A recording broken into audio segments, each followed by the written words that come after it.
your mind, lost in. I've noticed this, like Florida and Texas are becoming the two states here in the US where it's just pure freedom. I mean, there's no like oppression of your thoughts and emotions. Like I myself have different beliefs. I'm an open-minded thinker and I like hearing different perspectives. I'm from New York. If I try to have open and different perspectives in New York, I'm going to be in the fucking ER with 3 surgeries, a giant suture on my face, and just like a broken leg. Because, you know, knowing New York culture, if you try to do that with New York, just giving you an example, Kevin. Please. If you go up to a New Yorker, right? Let's say you're at a party, you're having a good time, okay? It's 12:30 at night, and you notice your buddy of yours, he's having, you know, he's drunk and he's all over the place, right? If you try to go and help him, not only he will beat the fuck out of you, his team of friends will beat the fuck out of you. It's like, in a way of a disrespect. It's like, what the fuck? I have friends that will take care of me. Like, who the fuck are you? Like, what are you missing meddling in my business? That's the type of mentality I grew up with. So coming out here and experiencing Florida, and people are like, what the fuck? Whatever. You sure?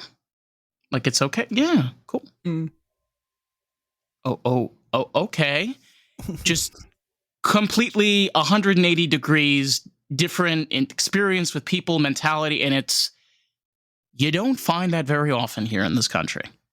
That's fair. My wife and I were in Vermont recently, and I love Vermont, and Vermont I feel is a very inclusive place, and I've always enjoyed that very much about Vermont, is it feels like a safe place for people to be themselves. Mountain people, that's what you call them. They're mountain people. I'm a big fan. I love it. I love the nature. I love the views. It's a different speed of life for sure. Well, it's especially when you go to New England, and, you know, people are like, oh, Massachusetts is very congested. I'm not talking about Massachusetts and Connecticut. Listen, if you have over $5 million in your bank account, we'll have a conversation about Massachusetts and Connecticut. But realistically speaking, like as a New Yorker or somebody like living out in the Northeast, traveling to like Vermont or New Hampshire or Maine for skiing, hiking, you know, believe it or not, they have dune buggying. I don't know if you know this. In New Hampshire, they have dune buggying. I live in New Hampshire. Yeah, you live in New Hampshire. You know what I'm talking about, bro. Yeah, they got dune buggying. They've got mud rides, mud sluds, all of this shit. And it's a lot of fun if you've never gone like outdoor roading in a Jeep Cherokee JK. Yeah. Oh yeah.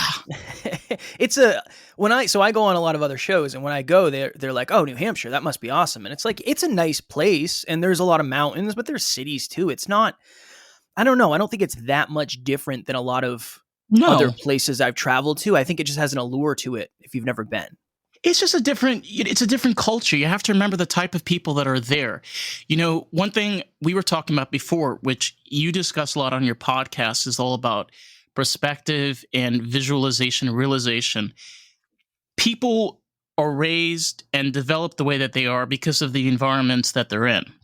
You know, you take somebody that's from Michigan and you take somebody from California, they're going to have 2 different lives, 2 different experiences. I mean, they may not even understand things. I know this because my best friend is from Iowa.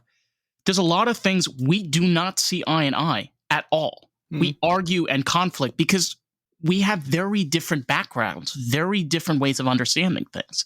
Yeah. Well, perspective comes from, that's the thing about perspective is between where you are and another point, and where you are is always going to affect the perspective. So my perspective that I see you through the camera would be drastically different if I was standing on your left side.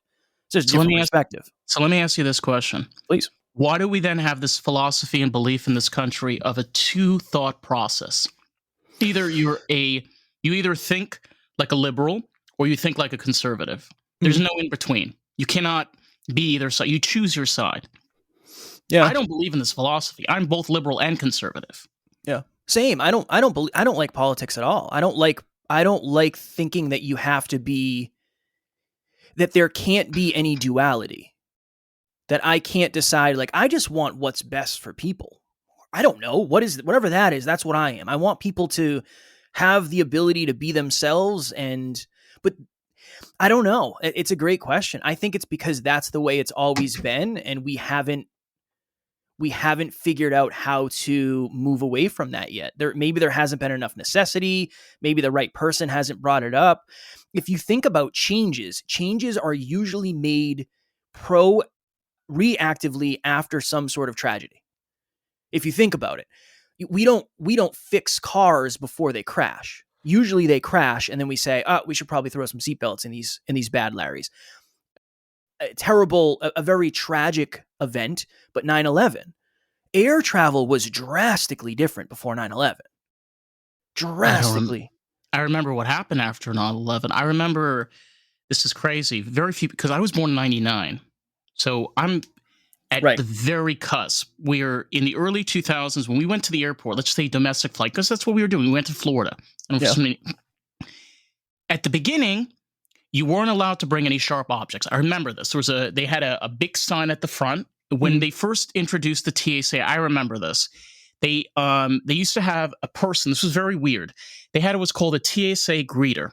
So it was always a person at the front that would introduce themselves and say, "Hey, welcome to the airport. Which flight are you going on?" And they say, "Okay, if you're going to domestic, please go to this line." They're going to tell you. We were very new to this. None of us ever experienced anything. My mom would freak out. And then as the years went on, it went from no sharp objects to no batteries, no liquids. It just got crazier. And I saw it got crazier. People now are like, "Oh, it's just the TSA." I remember when it was just simple, when they had no idea what they were doing, that they were just adding shit in there to make people feel safer about themselves. That's very fucked up. That I can remember that, and most people can't. You probably can remember that too. I'm 34, so I got a decade on you. Oh, yeah. So, that's just an example of how that's just a mechanism of necessity. Really, it's fear, though. It's a fear tactic. It's a way of where people get afraid. You mentioned these events. This is the thing about these events. It's also not only just about trauma, but it's also about the fear that unfortunately, can be used to manipulate people's way of thinking and make them feel, I'm going to do quotations. You can't see this if you're listening, safer. Yeah. Do you think it actually does make people safer, though? No. In what way? I think that when it comes to example, for traveling, especially with, you want to talk about with domestic travel, I think there should be some logistics and rationality that comes into it. Okay, so let's be realistic. If somebody comes on a plane, all right, and they're carrying an AK-47, you're not going to let them on the plane. Of course. There's no license and no paperwork or anything, right? Now, if you have somebody that comes onto the plane and looks suspicious, okay, and happens to be a scientist, okay, that works with different types of plants, whether they be legal or illegal in some countries. So some of these scientists have to take samples with them when they're flying. I'm giving these bizarre examples for a very simple reason. When you're trying to protect people that are getting on planes, enforcing the same rules on every single person equally is stupid. Interesting. The same way enforcing the same laws on, driving or care for people is stupid. Because we're all different. I don't want to say argument. No, you're good. You're good. My debate to that would be the level of the stakes when you're 35,000 feet in the air are drastically different than almost any other time. Correct. So I think, and again, I'm terrified of flying. So for me, it's like, hey, you want to pat me down? You want whatever. You let me know what you need to do. I'm all for it. My wife and I are going to Belgium in 2 weeks, and I'm terrified. I don't want to get on that plane. I don't want to fly across the ocean. There's sharks and shit in there. That's the last thing I want to do. right now, it is the safest time in history to fly a plane. If we're talking about right now, yeah. It is the safest. I feel safe going through the TSA right now because I feel like, especially now with how things are, we're at a point where they've kind of figured it out. But it's kind of pathetic that it took them over 20 years to do it. I wonder if you'll have that perspective in 10 years. I really do. Just because it's probably a lot harder than most people think. I think everything is. That's the point, though, is when we talk about progress, because what's the number one thing, especially with life coaches and mentors, the number one thing is progress, right? We're progressive. We're moving to the next frontier. Half the time it's all bullshit, right? Sure. You have to keep things realistic. In a real world scenario, things take time. People take time. Progress takes a very, very long time. I agree with you 100%. My perspective on this probably in 10 years is could probably be a lot different than it is right now. But that's okay. This is my perspective right now. Of course. But just understanding, the Hollywood, the unrealistic aspect to what actually happens in real life, I think that is the key. Can you go deeper? It's one of my favorite questions in the world. Honey, you're asking a stone person to go deeper. You got to be very careful. This is what I signed up for. I'm ready. Shit. So the way to look at it is like this. We live in an age that has existed for about 120 to about 150 years. Okay? And in that time frame, we've had advancement in technology, life experience, safety. We have access to things that we've dreamed about. People dreamed about 60 or 70 years ago. What happens is you create now these expectations for people that has a negative effect and can be quite damaging and can cause more problems than actual gain. One example is this incredible thing. It's called a smartphone. Now, this is a great tool. It's a way for us to communicate. We're able to do the podcast because of this smartphone. I'm able to get to work. I'm able to listen to music. I'm able to do research listening to your podcast and other artists. But there's a con with this. What's inside of this? Cobalt. Raw earth materials that right now slaves in the Congo, tens to, I think, over 13,000 with babies on their backs are shoveling that cobalt to make this phone. And you're like, well, who cares? But again, remember what I said about progress. Progress is slow. It takes time. But the thing about progress is sometimes, like we said earlier, it happens because of horrible things. Yeah.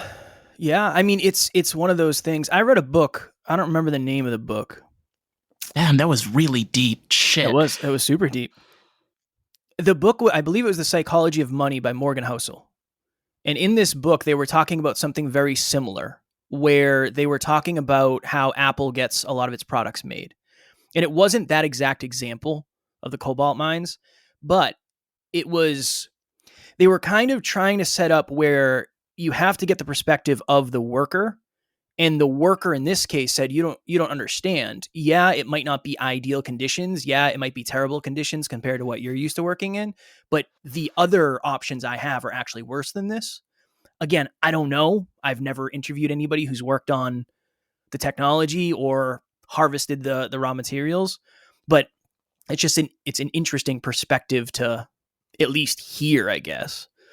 They don't want to come to the realization of making it here in the US. I'm going to sound like a Ronnie Ton patriotic American right now, and it's okay.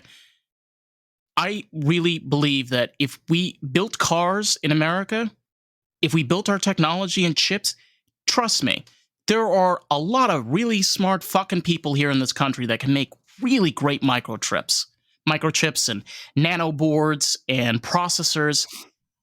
How do I know this? My brother owns a company. It's called Max Tippums. He makes computer modules for Chrysler vehicles.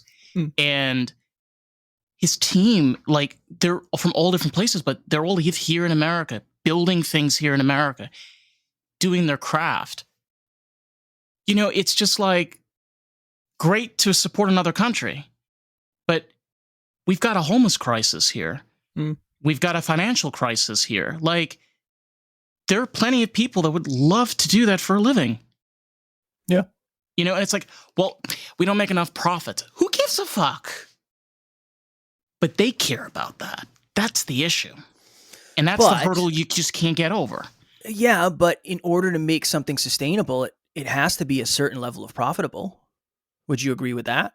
Correct. But who creates the line for profitable? Remember, somebody drew the line of where the margin is supposed to be. Fair. But I will tell you, knowing as many business owners as I do, all about the artist. That is the whole purpose of this podcast, period. And you have a really valuable tool. You can share this with artists, people that are creative, someone that can enjoy this podcast and really enjoy the experience of Lost in the Groove. So with that, let's jump back to today's episode, shall we? Many people draw the line of profitability or the margin of profitability closer to necessity than you might think. Yes. Now, not everybody, right? There's some companies that are making incredible amounts of money in very, very high margins. They could definitely lower prices, but I'm sure, you know, they're probably more the rule than the exception, unfortunately. Yeah, it's generally the case, I feel. It's just, look, I'm not, all for it. My biggest issue over here is, keep in mind, China is a communist country. And the way that the Chinese government treats its people is atrocious. I mean, it's awful. I've known people. I knew somebody that was from China, and she had family that's still stuck there. And it's just one of those things where, why do you want to support that? I get cheaper margins, but is there a way of us being able to give products to customers that we can honestly say, no slavery, no forced labor, no harm went into this? The workers that were making these products were in safe environments. They had livable wages, and they were able to have a good life. I don't think that's such a hard thing to ask. I understand that there's necessity and profits to keep in mind, but we're all in this together, right? It's not just one person that's running the show. Yeah. Do you think the beginning issue is awareness? My wife and I watched this documentary a couple of years back about chocolate. And everybody thinks chocolate's like, oh, it's amazing. It's this chocolate bar. You get to eat it. It's sweet.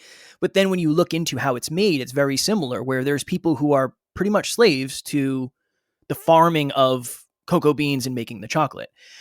I never knew that until I watched a documentary that was created by somebody who was just far more aware than I was on the facts of that. Now I'm aware. And we literally that day, we went on the website that was given in the documentary and tried to buy chocolate from this small farmer in somewhere in Africa. I don't remember the exact place. But do you think it's an awareness thing where you can't really do better? I don't want to say you can't. It's very hard to do better until you realize you can. I think this is just, if you want a real world example, go to any grocery store. If you go to a grocery store and I ask you, can you pick out at least one product that at this entire Publix, Winnie-Dixie, Kroger's, Stop and Shop, you name it, one product out of that store you can guarantee me is just one thing. You know what it is. What's that one thing that comes to mind? I don't know if anything comes to mind, really. Water. Oh, yeah. Water's like the number one thing. You go to a grocery store, right? Okay, it's water. what else could possibly be in there? We know that milk is full of crap. We know butter's full of crap, and they've scientifically engineered that stuff here in the US. I read an entire article, and that was a moment in my life. But then you have to realize they put shit in our water too. Mm. So if you go into a grocery store, and this is just an honest realization, nothing in that store that you're going to buy hasn't been touched or genetically modified or been made in a lab in some shape or form. Every single product that is in that store. Yeah. What does that mean to you? So I've spoken to people that are chemists and botanists and work in this industry. So there's two ways you can look at it is like this. It's always great to have a farm that's able to rejuvenate itself. It's great to get products that are, straight from the land, so you know exactly where it's coming from. But here's the reality. A lot of the science that's going in, so even with animals, so some of these farmers that are making these better farms that rejuvenate with the cows eating the grass and so on, they'll do things with the cows, certain medications, certain proteins and things to add, natural things, to add in vitamins and minerals for their cows. So that's different, right? It's still scientifically engineered and modified, but it's done in a more eco and environmental and friendly way. It's going back into nature. So I always talk about this. It's like Alice in the Looking Glass. It's the two sides of the mirror. There's always going to be that negative and there's always going to be that positive. But it's looking at both of them and saying, okay, that makes sense, right? I can understand where this person's coming from as well. Each one basically answers to itself. Yeah. It's such a weird time too, because anybody can put anything online, and if you get enough momentum, people start to believe it. And like there's a lot of, I follow a lot of fitness accounts. I'm very into fitness, Okay. I'm into bodybuilding. And I can name 5 off the top of my head that are just blatantly wrong scientifically, but it doesn't matter, because when people follow them, they just stay following them, even though there is no data to prove pretty much anything they're talking about. I have a question for you. Please. And I think you're the perfect person to ask this. What is your thoughts on AG1? I don't know. What is it? I don't know what it is. It's supplement, a vitamin supplement. Yeah. Do you take supplements in the morning? The only thing I take is creatine. I take a multivitamin, and I take glucosamine. Those are the only 3 things. What company do you use for your multivitamin? I couldn't tell you off the top of my head. Nature's Remedy, maybe? I don't know. Okay. The reason I'm asking you this question is because one of the things that I'm a little iffy of is there's a lot of, supplements and multivitamins and all of this. And you remember how years ago there was the whole bullshit with the CBD? I've had people in the cannabis industry, and I have a pretty good gist on it. So I kind of feel it's the same round. It's just this time it's with supplements. Fair. Yeah. I don't know. I mean, creatine is, if you're going to use a supplement, creatine is one of the most researched supplements ever. Yeah. Mm-hmm. And it has very positive benefits. If somebody was going to give you like a list of what to use, they would, and they know what they're talking about, and you don't have any different medical things going on, they would probably stop after creatine, because it's the most studied and it has actual benefits. Everything else, like if you're buying a testosterone booster over the counter, it's not going to do anything most likely. No. Yeah, no, I would agree. But here's the thing.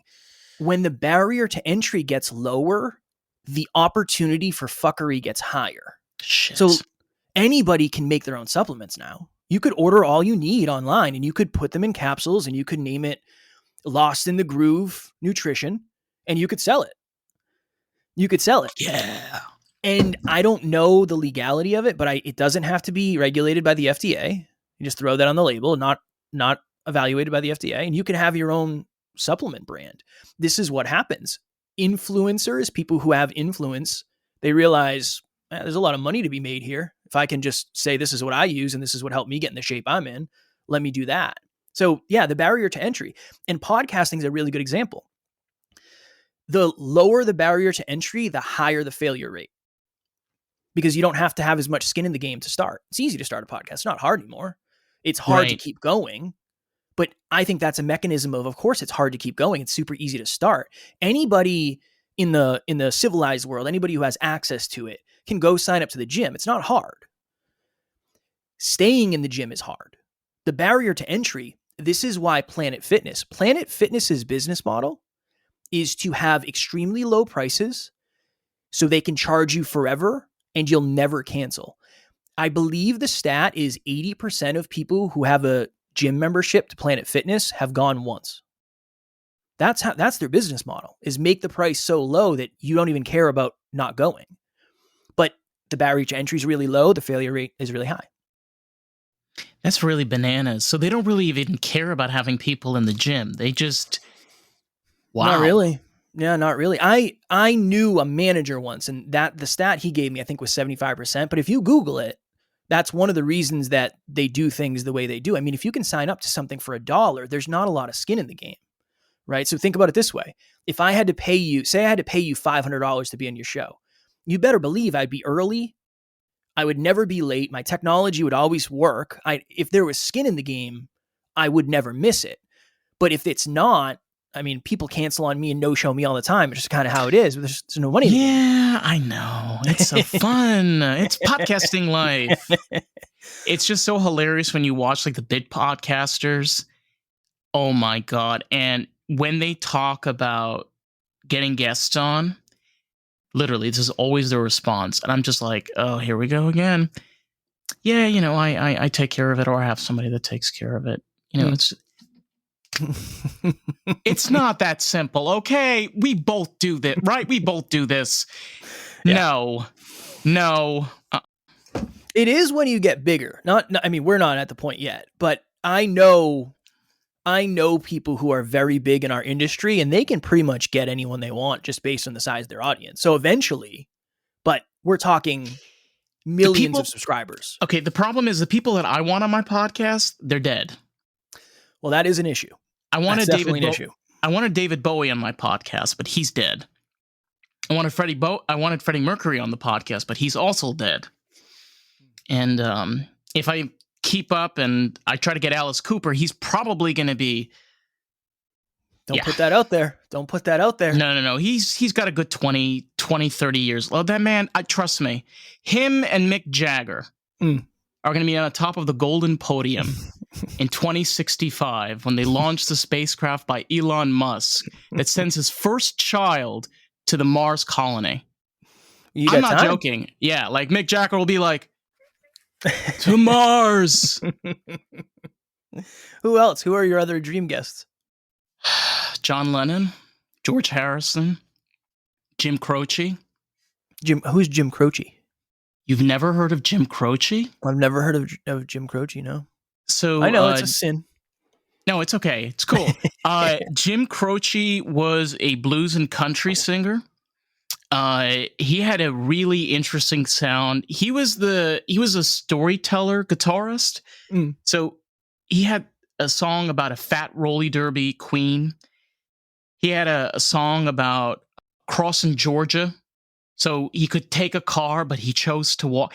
Like, he loved to be very creative and kind of stupid and silly. So the saddest part was he died in 1973 on the way to a benefit for kids in a plane crash at the peak of his career. And that was it. That's tough. Yeah. Music is obviously very big to you. Yeah, I'm a musician. I mean, I'm not a great musician. I play guitar. I've always loved music. Music has always been kind of an escape. It's a great way no pun intended, to get lost in the groove. I dig it. I'm have you ever met somebody who doesn't like music? Yes. I've never have. That was supposed to be a rhetorical question. What was that like? And not judgment, not from a judgmental place, but I don't know if I've ever met anybody who didn't have some affinity for music. I never understood it. I mean, he was my teacher, so I just assumed that, it is what it is. I always thought it was weird. Mm. It was a teacher I had in elementary school. I feel like it's such a human experience. Like I can't imagine not getting moved by. I was a couple weekends ago. I myself, I smoked a joint, and Indeed. I had to clean out the coffee maker. I left a mess. I had to clean out the coffee maker. I was like, all right, I'm gonna do this. I'm gonna listen to some tunes. And I was watching Mac Miller perform live on NPR, the Tiny Desk. And it was just like, I can't clean anymore. I need to sit down and I need to watch this whole thing. And it was just beautiful. It was a transcendent experience is the best way to put it. When you hear a good song and it hits right and it's the right mood and you're in the right headspace, it does things to you. It just does things to you. For me, it was last night driving home at 11:35. I have a convertible Mustang. It's 2011. It's white, going 75 on the highway, and Crossroads Traffic by Jimi Hendrix is playing. Okay? I totally get that. Like music, motions, vibes, like right setting, you can't do anything except just... It's presence. It's presence. What kind of... if I said, what's your brand of the music that you write, what would you say? I write indie, kind of late 90s, 80s, soft rock. Okay. Yeah. Who would you compare it to? So my vocal range, I mean, I don't know what I sound. I think I know what I sound like, but when I sing, I have a bit of Billy Idol, David Bowie, and Elvis Presley. Okay. So if you kind of put those together and you grain it about 29.6, that's how I sound. It's quite a mix. Yeah. Quite a mix. Do you find that you have to be inspired to write, or do you sit down to write and then become inspired through action? It's very interesting because I'm currently working on... I have two songs that I've been currently working on. One is called Human Being, and the other one is called Cindy. And Cindy I started working on about 2 years ago. And Human Being came out of when I had my breakdown last year. I work a corporate job, and sometimes it's very stressful. And it was kind of a breakdown, but I'm very slow with making songs because I don't really play guitar very often, and when I do, I have to like be in the motions or vibes. It many ways it's like telling a story chapter by chapter. Nice. Well said. Yeah. Well said. I do a little writing myself. So Ooh. that's why I asked the question. Poems? What kind of writing do you do? Rap. Ooh. Yeah. What type of rap? That's a great question. Usually like dark, sad, heartbroken. My wife said, how come you never write any songs about me? And I said, because I'm not suffering. It's very hard for me to write when I'm not suffering. I have to, you know what I mean? There's like a weight for me of like when life really hits me, it's like, okay, I can express, but when things are going really well, it's hard to sit down and come up with something for me. I don't know why. I'm getting the Beastie Boys. And I'm getting, I think it's Polly's Boutique, which I think is one of my favorite albums. Oh, I'm sorry. You brought up rap, and I don't know why. It's just like Beastie Boys, and I'm just like in my head right now. It's all good. That's music. There's something I've had rappers on the podcast before, and rap is in many ways a form of poetry. It's a genre of poetry. Ooh, I'm being fancy. But there's different ways of going about it. When you take gangster rap, people's like, oh, that's just filthy. If you take like Nas or like, even, I'm dead serious, take even MC Hammer, okay? And you take like Salt and Pepper and you just throw that on a fucking playlist and just shuffle them. You'll hear like a story by story. Yeah.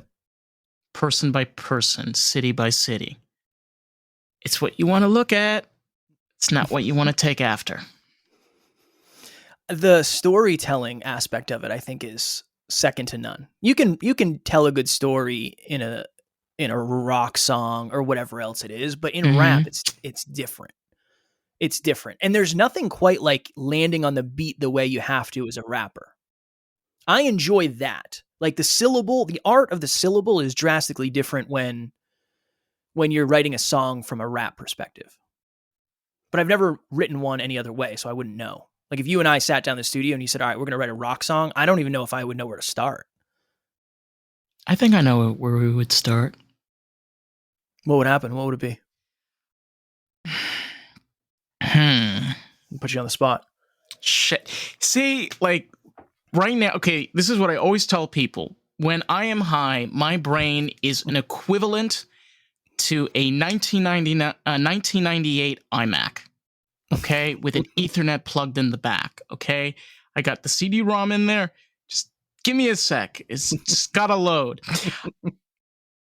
First thing that came to my mind is Subway. I was thinking of the A train in Far Rockaway. Late night, few friends, a few drinks, cold setting. That's all I got so far. Okay. That's more than I would have had. Usually I can tell when I hear the beat. When I hear a beat, it's like, all right, cool. This is usually something will pop in. Like you press play, you blank canvas, open dock, headphones in, bass turned up. You hit a button, you let it play, and then it's like, you just kind of see what happens. I am not beatboxing on this podcast. I love man. We'll save that for another time. You and I can do it behind the scenes. When I get like 18 or like 29 lessons, in, it's like, okay, so it's like. One of my buddies was a really good. He went to one of his roommates was a rapper. Two of his roommates were rappers. Ooh. And he was a really good beatboxer. Yeah. He was really good. With really like good. Like the hand moves and yeah, he was really good to the point where I completely forgot about that. Maybe I'll have to next time I see him, I'll have to get him to do it for me.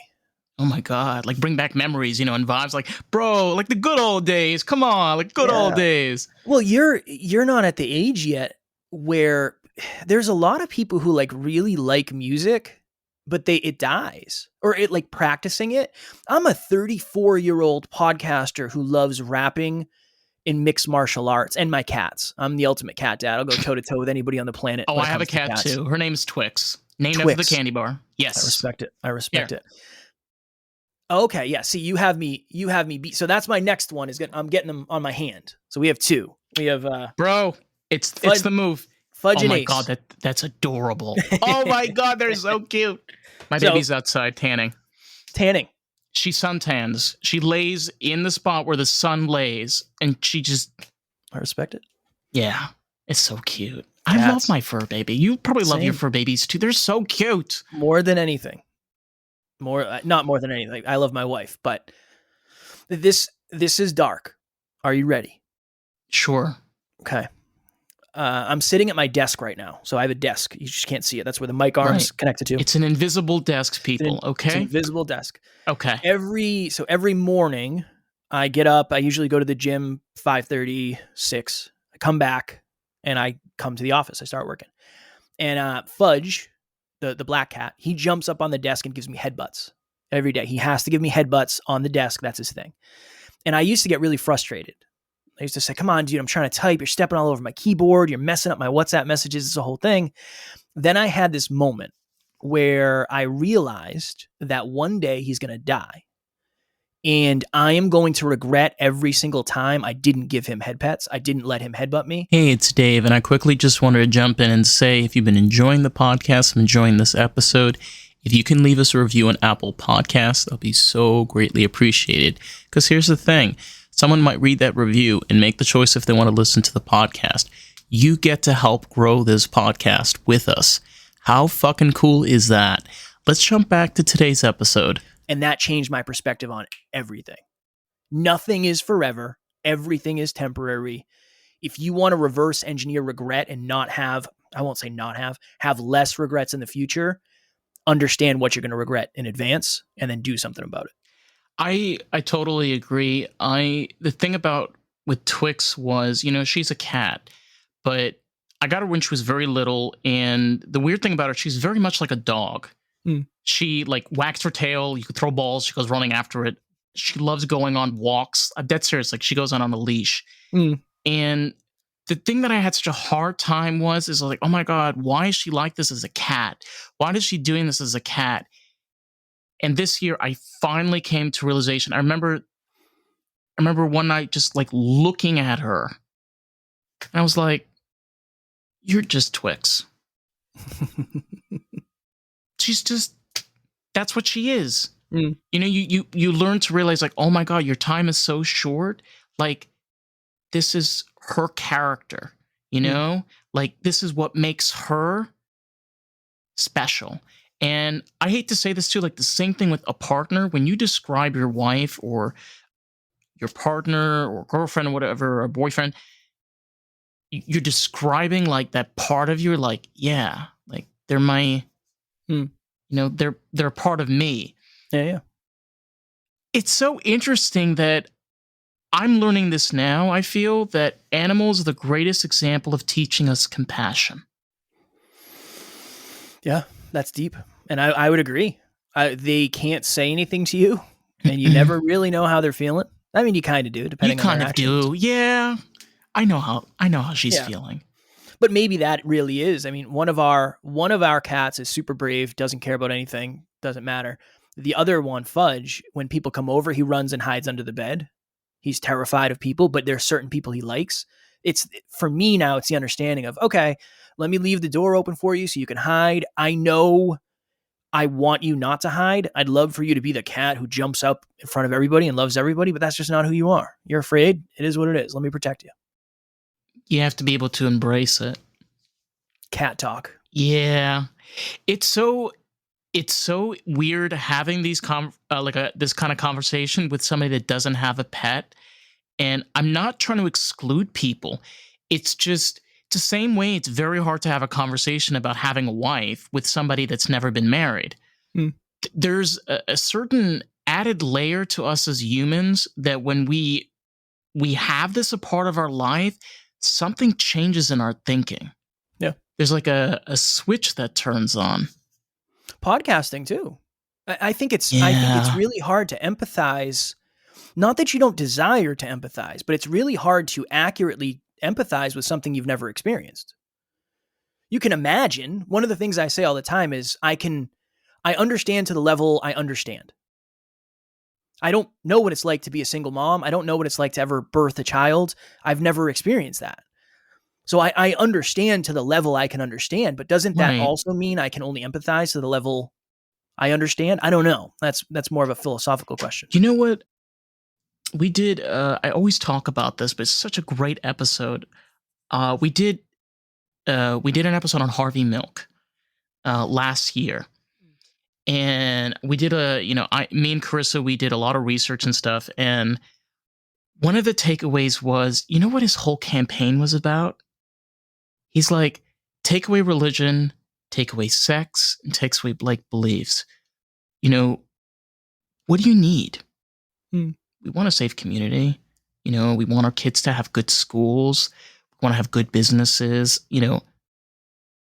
Take away everything. Everybody wants pretty much the same things. We want a good home, a safe environment, a safe place to be.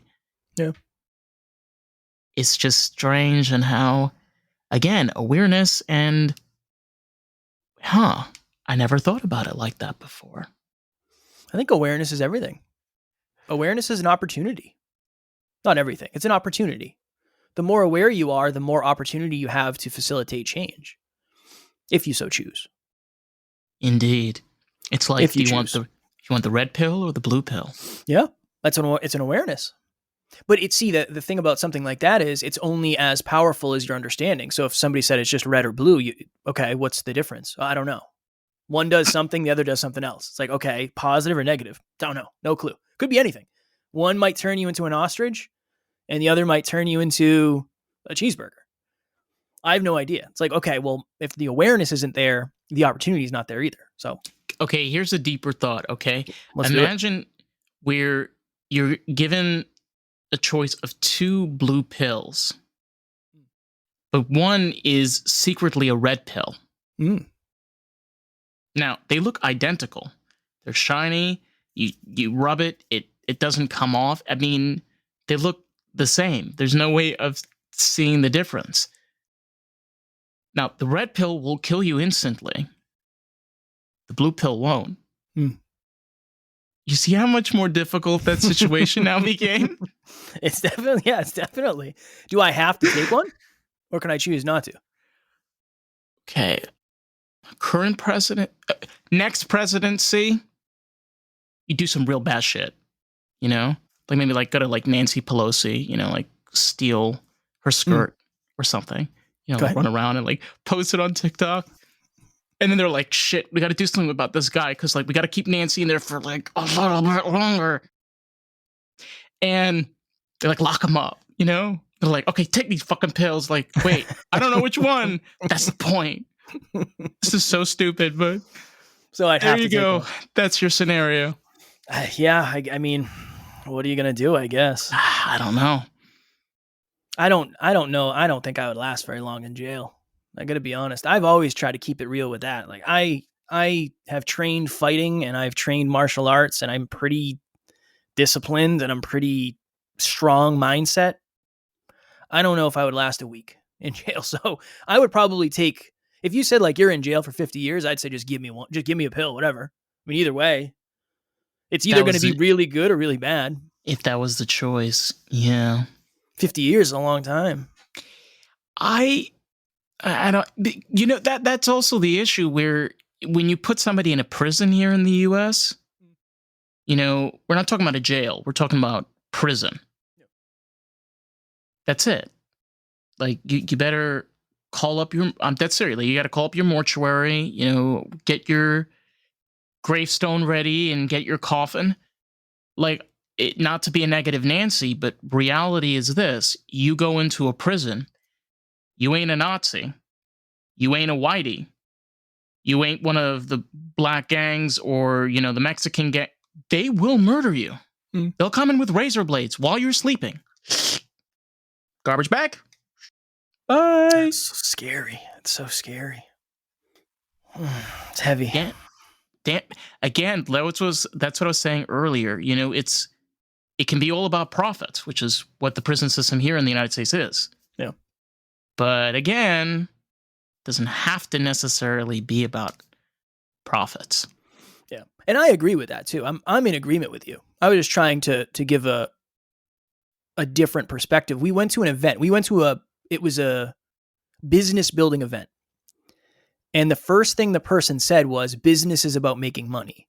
That is a fundamental misconception that's not true. Business is about facilitating impact. If you facilitate impact, you get paid in proportion to the impact you have. Correct. So that's more my belief anyway. But I was just trying to throw a different perspective out to see where the conversation would go. No, and I love that. And I remember I was talking with Carissa a few weeks ago when we had this conversation. You know, take podcasting, for example. I've been doing this for about 2 years, and I haven't really made that much money off the podcast. Now, here's the thing, though. Podcasting is the complete opposite. In order to be a successful podcaster, you have to be a good podcaster. Otherwise, nobody's going to listen to you. Like, that's just plain and simple. So if you're able to build that momentum, be able to build that audience like you've done yourself, and you have a really good show, and you have a really good co-host, and you got a great flow going. And best part, yes, it's deep and heavy. It's gone on us straight to the truth. So doing that can lead to monetary value because you can approach companies, or companies can approach you, or people can approach you, or businesses. And there's an equal gain and opportunity. Again, it's not necessarily about profits, but it's about equal exchange, where I can help you, but give me a little skin, give me a little, give me a little fly. Well, then there's the deeper layer of, we have never made $1 from sponsorships or ads. We don't monetize that way. We monetize through coaching. So I have not made a single dollar from not giving value to another human being. That's how much we believe in self-improvement. That's how much I believe in getting a little bit better every day. I do have to hop in 2 minutes.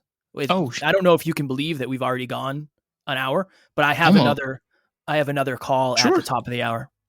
Oh, sure. No problem. Well, is there anything that you wanted to leave off? No, I would say, based on this conversation, have an open mind, because to the original thing we talked about, your perspective comes a lot from your environment and the things that you've been exposed to. And just because you haven't been exposed to it doesn't mean it doesn't exist. Right. And I think to leave everything off and to be able to just come to the realization that sometimes being realistic and having that open-mindedness adds a lot of value. I would concur. Where can these lovely people find you? Our podcast is called Next Level University. We're on all the podcast platforms, YouTube. Just search that. We do an episode every day. So you'll either love us or get sick of us very quickly. We'll find out.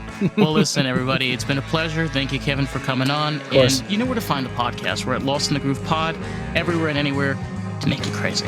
All right. Take care, everybody. Bye.